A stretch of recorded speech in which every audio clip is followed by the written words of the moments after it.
Maulana Ubaidullah had been caught, with letters revealing a plot to overthrow the British Empire. The plan? To ally with Islamic nations from around the world and launch an uprising against the British. Around 100 years later, he and others like him were honoured by India's president for their anti-colonial efforts. He was part of the Silk Letter movement, which then President Shri Pranab Mukherjee described as a glorious chapter of India's history of freedom struggle, which truly reflected the multicultural and multifaceted dimension of that struggle. But what was the Silk Letter movement? Following a quashed uprising against the British East India Company in 1857, and increasing colonial controls on education, some Muslims started to set up seminaries in order to protect traditional Islamic values from British interference. The most successful of these was around 150 kilometers north of Delhi, in a town called Deoband, established in 1867. The ever-suspicious British Empire sent spies to infiltrate its classes, but reported nothing of interest until 1915, when evidence came to light of a change in attitude, which reached the top, including its president Maulana Mahmud al-Hasan. A year later, Maulana Ubaidullah Sindhi, a Sikh convert to Islam, had been caught with 3 silk letters in the lining of his coat. A group is to liberate India. This group has moved to establish centres in India to make alliances with other powers. Another group, called Al-Janut al-Rabbaniya, is a special Islamic assembly based on military principles.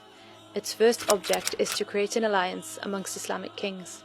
This is the only way of inflicting an effective blow against the infidels of India. The plan was to send envoys to both Islamic powers and Britain's World War I enemies to invite them to join in the struggle against British rule.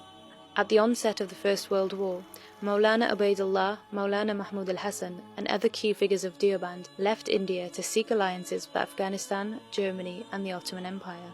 Letters described how Maulana Mahmud al-Hasan would be a military general with subordinates in Tehran, Kabul, and Istanbul, and eventually India itself, which Hassan later denied when captured in Mecca and interrogated in Cairo. When Maulana Ubaidullah's letters were first discovered in British-ruled Multan, they were described as childish rot by Sir Michael Francis O'Dwyer, the governor of Punjab, but the Department of Criminal Intelligence in India thought that they were much more serious.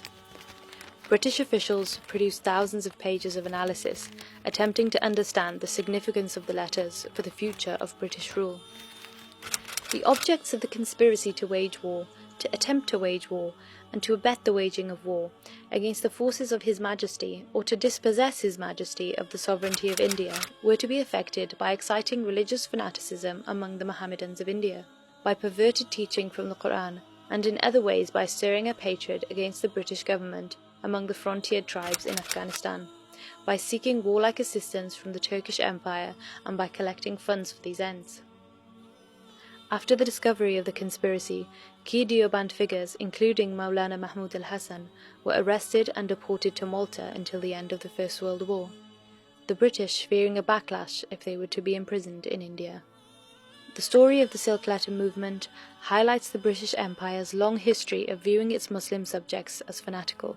But India's 2013 commemorative Silk Letter movement postage stamps showcased a different view of the affair, one of celebration of the movement as part of a struggle against an oppressive regime and as a nationalist contribution to Indian independence.